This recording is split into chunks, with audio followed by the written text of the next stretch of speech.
every child with comfort and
ప్రభు యేసుక్రీస్తు నామములో మీ అందరికీ వందనాలు.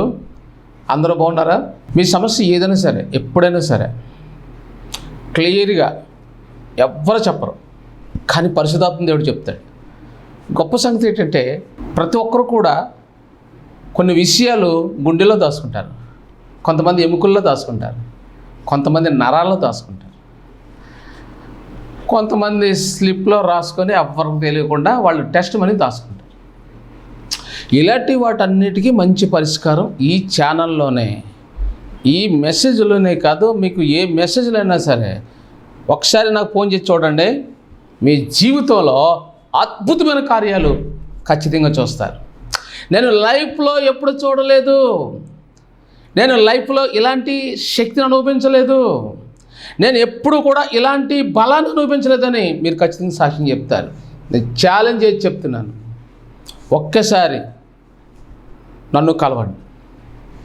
మీరు వస్తారా? దగ్గరైతే రండి, లాంగ్ అయితే నేను వస్తాను. ప్రియులారా, మీ అందరికీ నా వందనాలు. ఈరోజు మనం బైబిల్లోని చాలా అద్భుతాలు మనం ధ్యానం చేస్తుంటాం. ఈ అద్భుతాలు ఎందుకు జరిగాయి, దేనివల్ల జరిగాయి అనే అంశం మీద ఈరోజు మనం నేర్చుకుంటున్నాం. ఈరోజు అంశం పేరు విజ్ఞాపన ప్రాణ రక్షణ. విజ్ఞాపనలో ఉన్న ఫలితము ఎంత గొప్పదో అనేది పూర్తిగా నేర్చుకుందాం.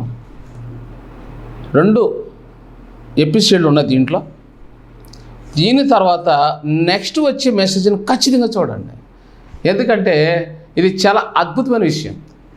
బైబిల్లో అద్భుతాలు ఎందుకు జరిగాయి, దానికి నిదర్శనం యేసుక్రీస్తు. యేసుక్రీస్తు పరలోకాన్ని విడిచిపెట్టాడు, మానవుని రక్షించడం భూలోకానికి వచ్చాడు, ఆయన సమస్తాన్ని త్యాగం చేశాడు, అద్భుతాలు చేశాడు. బైబిల్లో మనకి మొట్టమొదటి అద్భుతాలు చేసిన వ్యక్తి ఎవరు కనబడతారంటే ఎలీషా కనబడతాడు. ఎలీషా 2వ రాజుల గ్రంథం 5వ అధ్యాయం 26వ వచనం. అంతటా ఎలీషా వానితో, ఆ మనుషుడు తన రథము దిగి నిన్ను ఎదుర్కొనుటకు తిరిగి వచ్చినప్పుడు నా మనస్సు నీతో కూడా రాలేదా?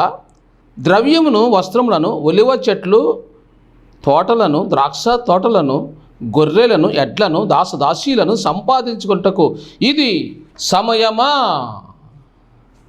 చాలా అద్భుతంగా ఎలీషా తన శిష్యుడైన గెహాజీని గద్దిస్తున్నాడు.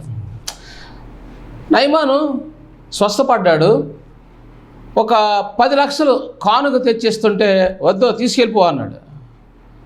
కానీ గెహాజీ నాకు కావాలనుకున్నవాడు గురువుగారితో చెప్పి, అయ్యా ఎలీషా గారు మీరు తీసుకోలేదు, నాకు కొన్ని అప్పులు ఉన్నాయి, కొన్ని బాధలు ఉన్నాయి, నేను తీసుకుంటానంటే మా శిష్యుడికి ఇచ్చేయండి అన్ను. ఎలీషా పాపం మా శిష్యుడే కదా కోరుకుంటున్నాడు, ఇవ్వండి అన్ను. కానీ ఎలీషా ముందు నయమాను తెచ్చిన కానుక ఇతను తీసుకోవాలనుకున్నాడు, కానీ గురువుగారు ముందు అడిగి తీసుకోవడానికి తెగించలేదు, సీక్రెట్గా తీసుకున్నాడు. ఇప్పుడు అబద్ధం ఆడుతున్నాడు, నేను ఇక్కడే ఉన్నాను, ఎక్కడికి పోలేదు. చూసారు, చిన్న మాట అతను ఏం చేసింది, నాశనానికి తీసుకెళ్ళిపోయింది. దేవుని సన్నిధిలో ఉండకుండా పోగొట్టుకున్నాడు. ఒక చిన్న మాటే కదా అనుకున్నాడు, కానీ అది కత్తి కంటే పదునైనది, పేక తీసేస్తుందన్న సంగతి తెలియదు. ఒక మాట మాట్లాడేటప్పుడు అది నీ జీవిత టర్నింగ్ పాయింట్ మార్చేస్తుంది. ఒక మాట నీ జీవితంలో అభివృద్ధి తెస్తుంది. ఒక మాట నువ్వు తేడాగా అబద్ధం ఆడినా, కోప్పడినా, చిరాకు పడినా, లేక ఆ వ్యక్తిని నువ్వు తప్పుగా క్రియేషన్ చేసి మాట్లాడినా అది కత్తి లాంటిది. అది నీ గుండెల్లో గాయం చేస్తుంది, పాతాళానికి తీసుకెళ్ళి యుగయుగాలు నిన్ను బంధిస్తుంది. ఒక్క మాట పరలోకానికి వెళ్లకుండా నిన్ను దాటించేస్తుంది.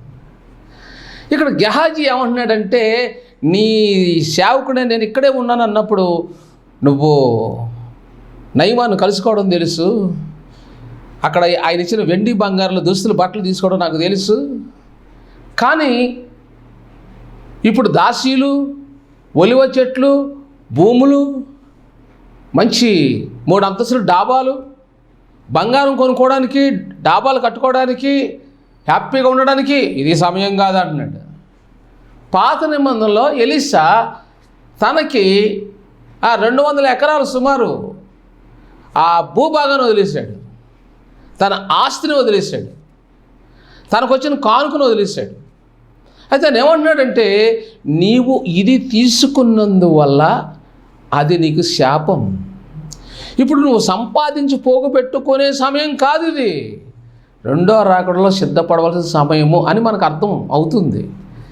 ఎలీషా చెప్పిన మాట షార్ట్ కట్ ఏంటంటే, నీవు అడిగి తీసుకున్నా బాగుండేది, కానీ నువ్వు తీసుకుంటే తీసుకున్నావు, కానీ నువ్వు నాతో అంటే నేను ఎవరిని? దేవుని సేవకుణ్ణి. నేను ఈ సేవలోకి వచ్చినప్పుడు డబ్బు వద్దని వచ్చాను, నువ్వు నా శిష్యుడిగా చేరినప్పుడు డబ్బు కావాలని నువ్వు వచ్చావు.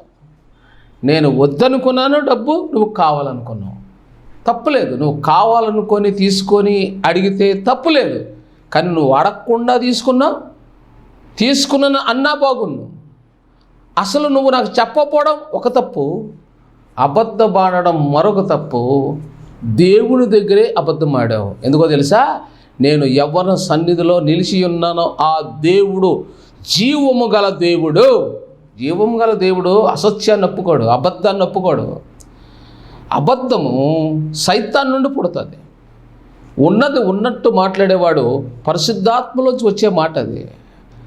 ఉన్నది ఉన్నట్టు ఎప్పుడైతే మాట్లాడతారో ఆ వ్యక్తికి త్వరగా కోపం అనేది రాదు, అబద్ధం ఆడలేడు, దొంగ పని చెయ్యలేడు, ఎవరిని కొట్టలేడు, ఎవరిని తిట్టలేడు, ఎవరికైనా సహాయం చేయగలడు, ఎవరినైనా ఆదరించగలడు, ఎలాంటి సమస్యకైనా ఖచ్చితంగా పరిష్కారం చేయగలడు.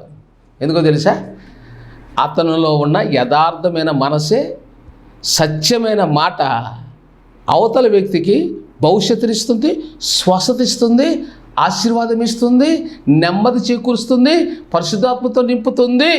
ఎలాంటి రోగినైనా అలా నిలబెట్టి దేవుని సన్నిధికి రప్పించి సాక్ష్యం చెప్పించి దేవుని మహిమకరంగా నిలబెడుతుంది. సహోదరులారా, ఇతను గెహాజీ తప్పు చేశాడు, అబద్ధమాడాడు. అలాగే యేసును అప్పగించడంలో మరొక శిష్యుడు ఉన్నాడు, ఆయన పేరు యోధా ఇస్కరియోతు. యోధా ఇస్కరియోతు ఏం చేశాడు? యేసు శిష్యుడు. ఈయన ఏం చేశాడు? ఇక్కడ ఎలీషా ముందు అబద్ధమాడి కుష్ఠరోగాన్ని సంపాదించుకున్నాడు. తిరిగి ఇంటికి వెళ్ళి తన అటుక మీద దాచుకున్న డబ్బును ముట్టుకోలేకపోయాడు, అక్కడ ఉన్న కొత్త దుస్తులను ధరించలేకపోయాడు, దేవుని సన్నిధిలో ఉండే భాగ్యాన్ని పోగొట్టుకున్నాడు. అయిన వాళ్ళే ఆ రోజులో కుష్ఠరోగం వస్తే చేర్చుకోవడానికి వీలు లేదు. తల్లైనా, తండ్రి అయినా, అన్నైనా, తల్లికి పుట్టిన కొడుకైనా ఆ కొడుకును ఆ దినాల్లో తల్లి చేర్చుకోవడానికి వీలు లేదు. ఆ రోజుల చట్టం అది. కుష్ఠరోగం ఉంటే వాడు ఊరి చివర ఉండవలసిందే. అక్కడ ఎవరు ఉంటారో ఊరి చివర అంటే ఎందుకు పనికిరాని పనికిమాలు ఉంటారు. దేవునికి విరుద్ధంగా శాపగ్రస్తులైన వారు ఊరు చివర, గవిని చివర ఉంటారు ఆ దినాల్లో. ఇప్పుడు పాపం ఇతనికి తల్లి ఉండొచ్చు, తండ్రి ఉండొచ్చు, భార్య ఉండొచ్చు, పిల్లలు ఉండవచ్చు, రాయబడలేదు. కానీ వాళ్ళందరికీ దూరం అయిపోయాడు. మొట్టమొదట దేవుని సన్నిధిలో ఉన్న ఆనందాన్ని పోగొట్టుకున్నాడు. ఒక అబద్ధం అతని జీవితాన్ని ఏం చేసింది, మార్చివేసింది. అతను ఆడిన అబద్ధం ఏంటో తెలుసా? 24వ వచనం, 25వ వచనం. అతడు లోపలికి పోయి తన యజమానుని ముందర నిలవగా ఎలీషా వానిని చూచి, గెహాజీ, నీవు ఎచ్చటి నుండి వచ్చితవని అతను అడుగుటకు వాడు, నీ దాసునని నేను. అడిగినందుకు వాడు, నీ దాసునని నేను ఎచ్చటికి పోలేదా నేను. ఓ నాయన, ఇతను అన్న అబద్ధం ఏంటి తెలుసా? నేను ఎక్కడికే పోలేదు. అది అబద్ధం. అసలు అది అబద్ధం అనుకోరు ఎవరు కూడా.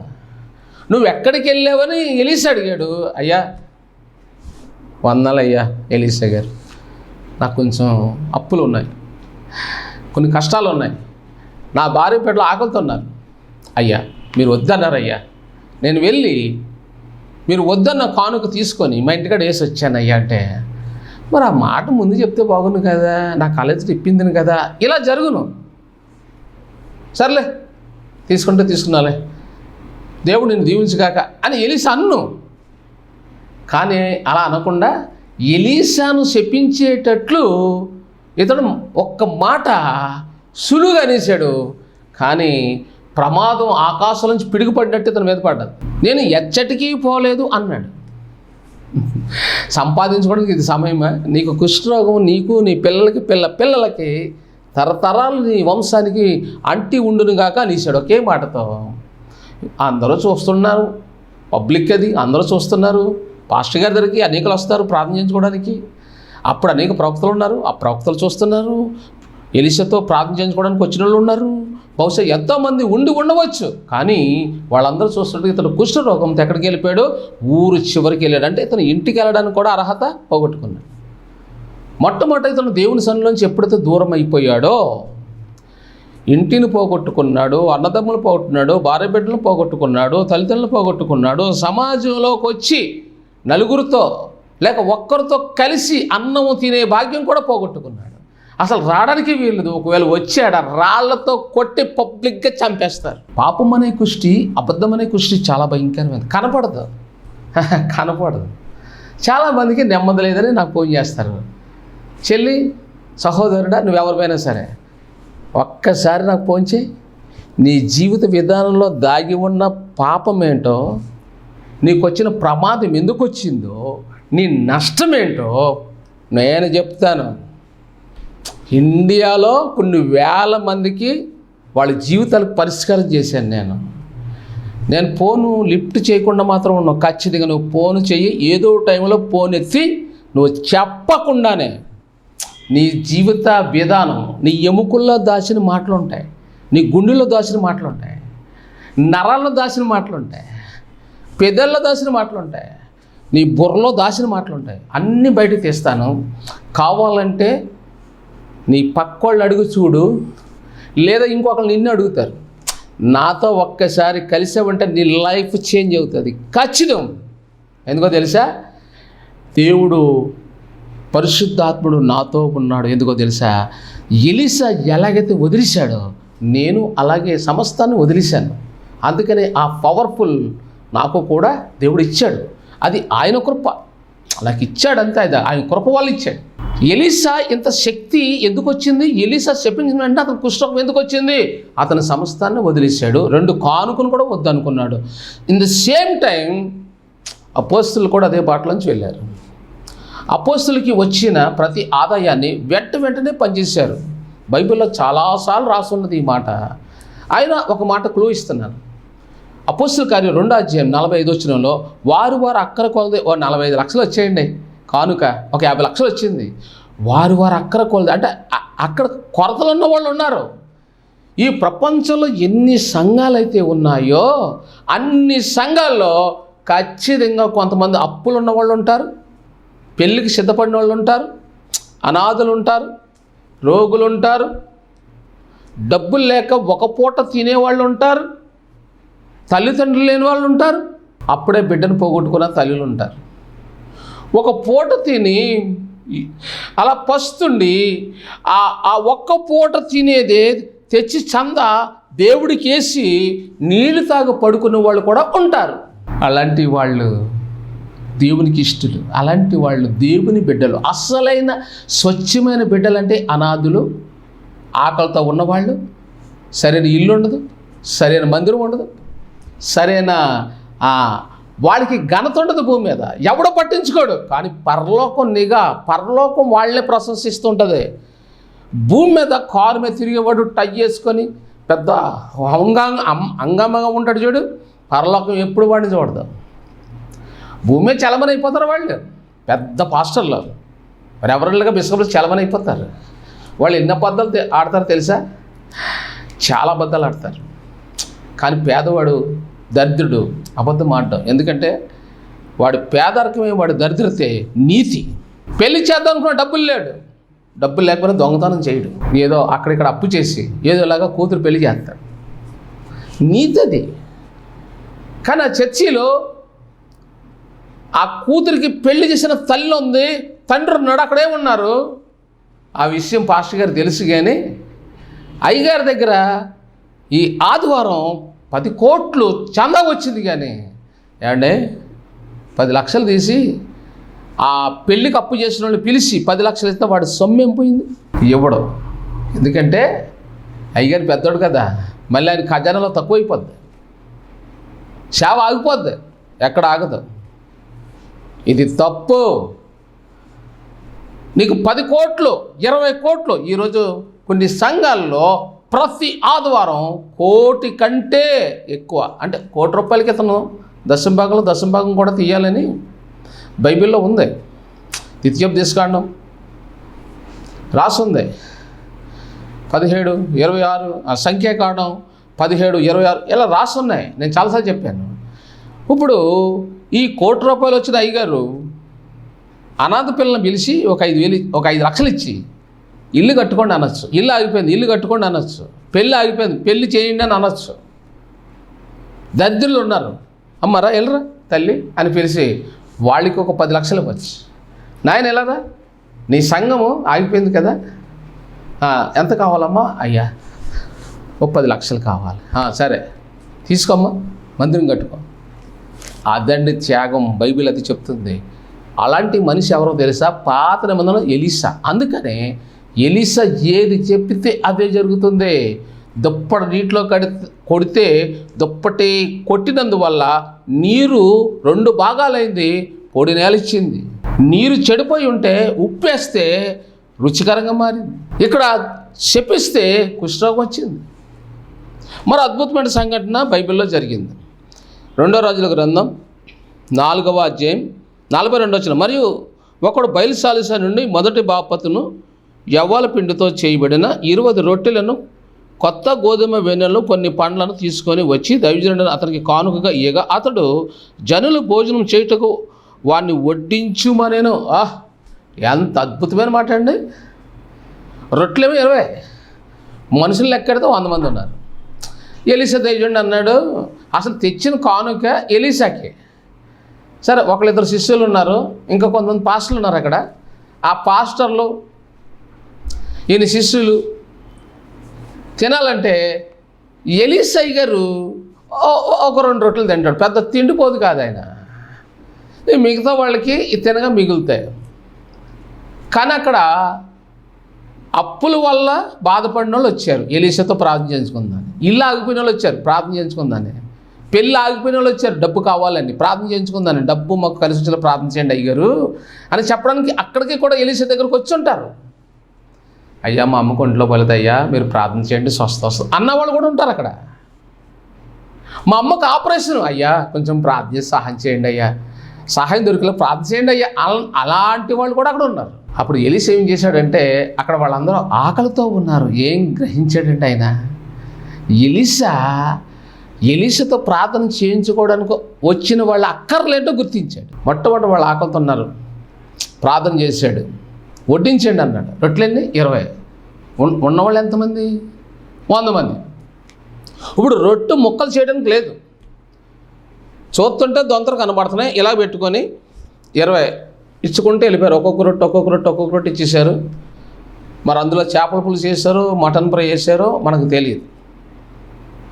ఇచ్చారు, వాళ్ళు తిన్నారు. అయ్యా ఇంకొక రొట్టె కావాలి, ఇచ్చాడు. అయ్యా నాకు ఇంకొక 2 రొట్టెలు కావాలి, ఇచ్చాడు. అవును, మనం ఎలీషా గారు మనకి ఇచ్చిన ఈ రొట్టెలు మన పిల్లలకైతే దీవెన ఉంటుంది. ఎందుకంటే ఇందులో ఎలీషా దైవజనుడు చేసిన ఆశీర్వాదం ఉంటుంది. ఎలీషా ప్రార్థన చేశాడు కదా, కొన్ని రొట్టెలు మన ఇంటికి కట్టుకెళ్తే ఎలాగుంటుంది అనుకొని కొంతమంది అయ్యా 2 రొట్టెలు ఇచ్చారు, అయ్యా 5 రొట్టెలు ఇచ్చారు, అయ్యా ఇంకొక 2 అంటే 100 మంది ఒకడు 2 కావాలన్నాడు, ఒకడు 5 కావాలన్నాడు. వీళ్ళు విత్తానే ఉన్నారు, రొట్టెలు మాత్రం రొట్టెల్లాగే ఉన్నాయి. అద్భుతం. ఎందుకంటే ఎలీషా త్యాగము చేస్తే కానీ ఆ పని జరగదు. ఎలీషా త్యాగం చేశాడు, తనకున్నది పేదలకు పంచిపెట్టాడు. కాబట్టి అతడు దేవుడికి తనకిచ్చింది కూడా అతను ఉపయోగించుకోలేదు. ఎందుకంటే ఎలీషా అందరూ తిన్నాక తిన్నాడా? అవును. ఇప్పుడు మన పెద్ద భాష గారు ముందు తింటే చాలు, ఆ తర్వాత శిష్యులు తింటారు. కానీ ఎలీషా ఒక డిఫరెంట్ ఏంటంటే అందరూ తిన్నగా అప్పుడు తింటాడు. మీకు విషయం తెలుసా, నేనున్నానా, మీకు కనబడుతున్నాను కదా, అందరికీ భోజనం చేసాక మిగిలితే తింటాను నేను. లేదనుకోండి నీళ్ళు తాగి పడుకుంటాను. పాలని ఈ పూట తినకపోతే ఏమైంది అంటే ఎంత డిఫరెంట్ అది. ఎలీషా ఇక్కడ ఏం చేస్తున్నాడు? పంచి పెడుతున్నాడు. పంచిపెట్టే అనుభవం ఎవరికైతే ఉంటుందో వారు నిత్య జీవంలో పరలోకంలో ప్రథమ శైలిలో ఉంటారు. వాళ్ళు భూలోకంలో గనులు, పరలోకంలో నెంబర్ 1. వాళ్ళు ఏది అడిగితే జరుగుతుంది భూమి మీద. వాళ్ళు మీ ఇంట్లో అలాంటి వాళ్ళు కానీ మీ ఇంట్లో అడుగు పెడితే చాలు మీ లైఫే చేంజ్ అయిపోతుంది. మీరు బలవంతంగా వాళ్ళని మీ ఇంటికి తీసుకెళ్ళాలి. అలాంటి వాళ్ళు మీకు దొరికితే నిజమైన అభిషేక్తులు. అందుకని ఇక్కడ కూడా అదే జరిగింది. అపోస్తుల కార్యంలో కూడా 3వ అధ్యాయంలో నజరేయుడైన యేసుక్రీస్తు నామములో నడు అనగానే నడిచాడు. పేతురు గారు ఆయన నీడ పడుతుంటే రోగులు లేచి నడిచి వెళ్ళిపోతున్నారు. ఎందుకని? పేతురు గారు తనకు వచ్చింది అక్కర కొలది పంచిపెట్టాడు. ముందు ఆయన ఏం పంచిపెట్టాడు? దేవుడి కోసం కుటుంబాన్ని పక్కన పెట్టాడు, తన ఆస్తులు అమ్మి పంచిపెట్టాడు. తనకు వచ్చింది అడిగి మరీ ఇచ్చాడు. అది ఈ సమయం ఏ సమయం తెలుసా? ఇక్కడ ఎలీషా అంటున్నాడు, దాచుకోవడానికి ఇది సమయం కాదు. ఎందుకంటే ఇది 2వ రాకడ సమయం. 2వ రాకడలో నీతో నీ ఇల్లు కానీ, నీ బైక్ కానీ, నీ కారు కానీ, నువ్వు మెల్లేసిన చైన్ కానీ నీతో రాదు. మరేం చేయాలి? అమ్మి పేదలకి నీకు తెలుసు బోళ్ళు మంది ఉన్నారు. అక్కడ సేవకుడు పస్తున్నాడు. ప్రియులారా, నేను యథార్థంగా చెప్తున్నాను,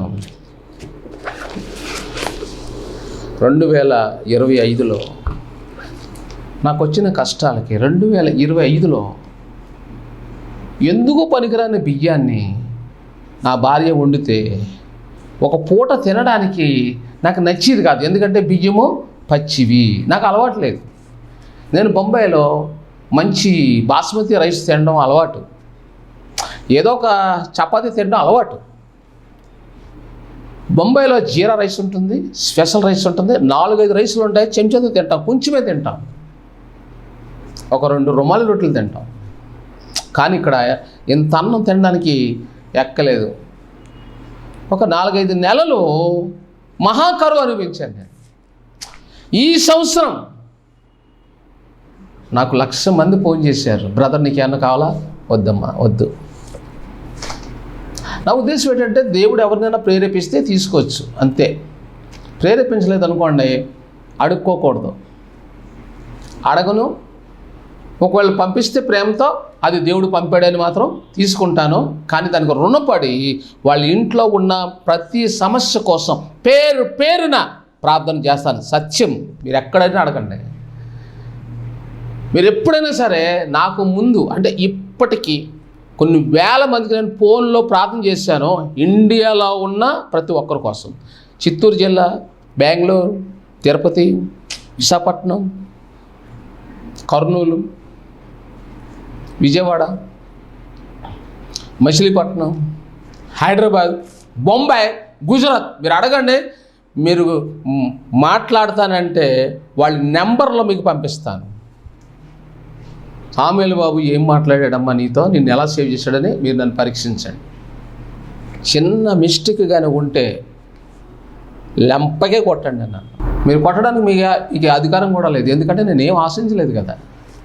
నేను అబద్ధం అయితే ఆడలేదు. చాలామంది డబ్బుల కోసం అబద్ధం ఆడతారు. నాకు డబ్బే వద్దు అనుకున్నాడు, అబద్ధం ఎందుకు ఆడాలి? గెహాజీకి డబ్బులు కావాలి, ఎలీసాకు డబ్బు వద్దు.